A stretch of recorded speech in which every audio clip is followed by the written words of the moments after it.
విశాఖ పెందుర్తి రైతు బజార్లో పేద ప్రజలకు నాణ్యమైన వస్తువులు సరసమైన ధరలకు రాష్ట్రంలో అందించాలని రాష్ట్ర ముఖ్యమంత్రి చంద్రబాబు నాయుడు ప్రతిపాష్టోత్కంగా నిర్ణయం తీసుకున్నారని రాష్ట్ర పౌర సరఫరాల వ్యవస్థను పునర్విస్తామని పెందుర్తి ఎమ్మెల్యే పంచకర్ల రమేష్ బాబు అన్నారు.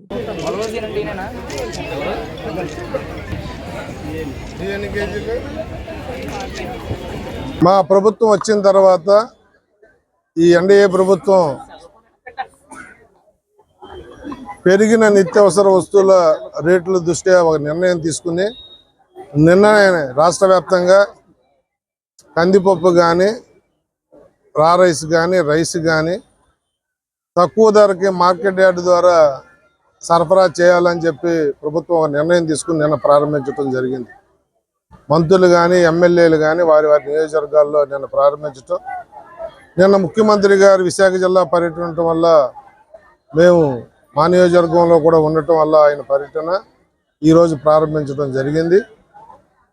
మరి కందిపప్పు కేజీ 120 రూపాయలకి, రైస్ 48 రూపాయలు, మామూలు రైస్ 49 రూపాయలు కేజీకి ఇవ్వటం, ఎవరైతే పేదవారు ఉన్నారో మధ్యతరగతి వాళ్ళు ఉన్నారో వాళ్ళకి కనీసం కందిపప్పు మీద ఒక 20 రూపాయలు, రైస్ మీద 10 నుంచి 15 రూపాయలు మార్జిన్ ఉండే విధంగా ప్రభుత్వం నిర్ణయం తీసుకోవటం, నాణ్యమైన తూకంలో తప్పులు లేకుండా నాణ్యమైన రైసు కందిపప్పు ఇచ్చి ప్రజలను ఆదుకోవాలని చెప్పి ముఖ్యమంత్రి చంద్రబాబు నాయుడు గారు తీసుకున్న ఈ మంచి నిర్ణయానికి ధన్యవాదాలు తెలియజేస్తూ ప్రజలందరూ కూడా ఈ అవకాశాన్ని సద్వినియోగం చేసుకోమని చెప్పి మార్కెట్ యార్డ్ ద్వారా మేము చేస్తున్న ఈ సరఫరాని సద్వినియోగం చేసుకోమని చెప్పి పిలుపునిస్తా ఉన్నాం.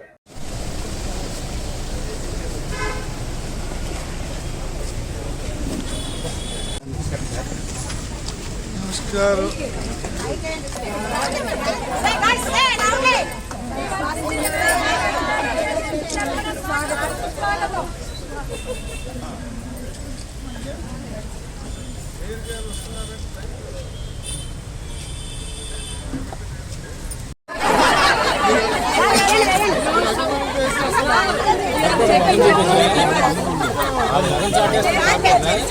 Already we are checking all levels.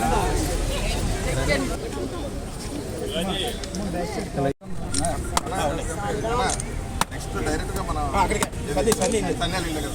Ganesh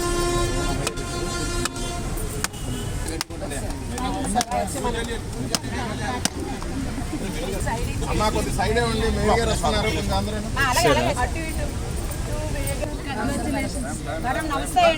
నా టైమింగ్స్ మీకు తెలుసు కదా. మీకోసం ప్రెసిడెంట్ సెక్రటరీ కొట్టండి అమ్మా, చేస్తున్నారు పద్మావతి గారు.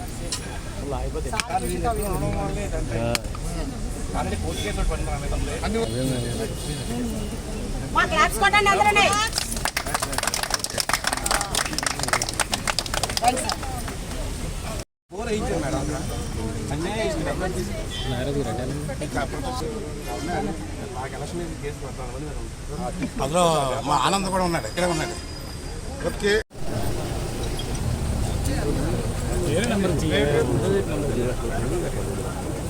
మీరు కొంచెం వెనక్కి రండి, మీరు వెనక్కుండండి అమ్మ, కొద్దిగా వెనక్కుండండి.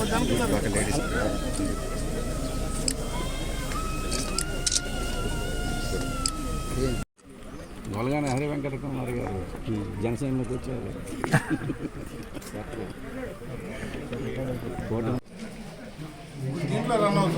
ఇది మార్చి అతి తీసుకోవచ్చు.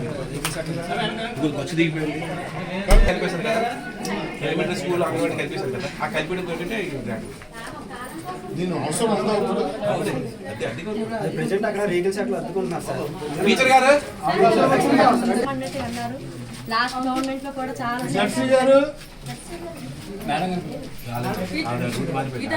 వెళ్దాంరా, అన్ని వచ్చి చూపిస్తూ ఉంటారా? ఈ వీటిలో దానికి పరిష్కారం రావాలి. రెండు, ఈ వైర్లు తగిలేస్తున్నాయి. పైపు కొనుగుతామా లేకపోతే యాంగిల్ వేస్తాం కదా, ఇది ఈ వారంలో నా బాధ. చిన్న పని దానికి 10-20 అంతే అవుతుంది, అంతకనే ఎక్కువ అవ్వదమ్మా. మినిమం 10 లక్షల రూపాయలు అవుతుంది. అంతే ఏదో గ్రాంట్లు పెట్టేద్దాం, పిల్లల ఇష్యూ కాబట్టి అది ఎట్టి పరిస్థితుల్లో ఈ నెలలో అయిపోవాలి. అదిను ఇది థ్యాంక్ యూ సార్, ఒక్క థ్యాంక్ యూ. నిమిషం అమ్మా. ఇంకో తర్వాత మీరు మాట ఇవ్వడం సంతోషంగా. దమ్మా పెన్షన్లు కొడుకు ఏదైనా రేపు ఎల్లుండో నాకు ఎలక్షన్ ప్రచారంలో ఏమి కావాలని స్థానికులు కోరారో అవన్నీ కూడా తీసుకుని మేయర్ గారు కమిషనర్ గారితో కూర్చోవటం, అవన్నీ ఒకటి శాంక్షన్ చేయించటం, అవన్నీ కూడా చేపట్టడం జరుగుతుందని చెప్పి తెలియజేస్తూ, మరి నిన్ననే ముఖ్యమంత్రి గారు ఉదయం 10 గంటల నుంచి సాయంత్రం నైట్ 9 గంటల వరకు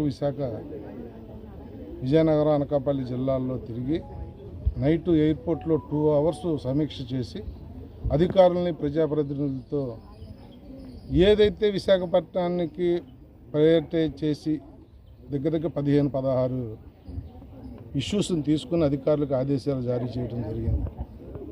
ఎంత గొప్పగా అంటే 5 సంవత్సరాల్లో ఈ పనులు జరిగితే 5 సంవత్సరాల్లో విశాఖ మనం ఎవ్వరూ చూడనంత ఎత్తుకి ఎదిగే కార్యక్రమాలు నేను తీసుకోవటం, డబల్ డెక్కర్ బస్సులాగా ఫ్లైఓవర్స్, ఒకటి రోడ్డు మార్గం దానిపైన మెట్రో, డబల్ డెక్కర్ బస్సులాగా ఒక ఫ్లైఓవర్ ఒకదానికే వాడకుండా ఏరే సిటీస్లో ఉన్న మోడల్ తీసుకొచ్చి ముఖ్యమంత్రి గారు ఇక్కడ ఇంప్లిమెంట్ చేయడానికి ఒక మంచి బృహత్తరమైన నిర్ణయం తీసుకున్నారు. ఒక చోట అయితే 2 డబల్ డెక్కర్ కాదు, 2 రోడ్లు పైన మెట్రో వచ్చే విధంగా కూడా చేసే కార్యక్రమం చేపడుతున్నాం. అలాగే భోగాపురం ఎయిర్పోర్టు సంవత్సరన్నర కాలంలో వర్కింగ్లోకి వచ్చేట్టు కూడా ప్రణాళిక సిద్ధం చేశాం. ఎన్టీఆర్ సుజల స్రవంతి కానీ ఇతరత్ర తాగునీరు సాగునీరు జీవీఎంసీలో 2 సంవత్సరాల తర్వాత 24/7 24 గంటలు నాణ్యమైన నీరు ఇచ్చే పథకానికి అంకురార్పణ జరిగింది. ఇలా ఎన్నో మంచి నిర్ణయాలు, ఉద్యోగ ఉపాధి అవకాశం, మరి ముఖ్యంగా మన నియోజకవర్గానికి వచ్చేసరికి పంచగ్రామాల సమస్య తాడి తరలింపు మీద సుదీర్ఘమైన చర్చ చేశాం. నిన్న అధికారులకు ఆదేశాలు ఇచ్చారు. ఈ 2 సమస్యలు ఫైళ్ళు పట్టుకుని 10 రోజుల్లో వారి దగ్గరికి రమ్మని. డెఫినెట్గా రాబోయే రోజులు విశాఖ జిల్లాకి, ఉమ్మడి విశాఖ జిల్లాకి కానీ విజయనగరం శ్రీకాకుళానికి కానీ మంచి రోజులు రాబోతున్నాయని మాకు పూర్తి విశ్వాసం కలిగింది. ఈరోజు ఇక్కడ సుమారు 1,93,00,000తో వివిధ పనులకు కానీ శంకుస్థాపన కార్యక్రమాలు చేపట్టడం జరిగింది. కొన్ని కార్యక్రమాలు ఓపెన్ కూడా చేసుకోవడం జరిగింది.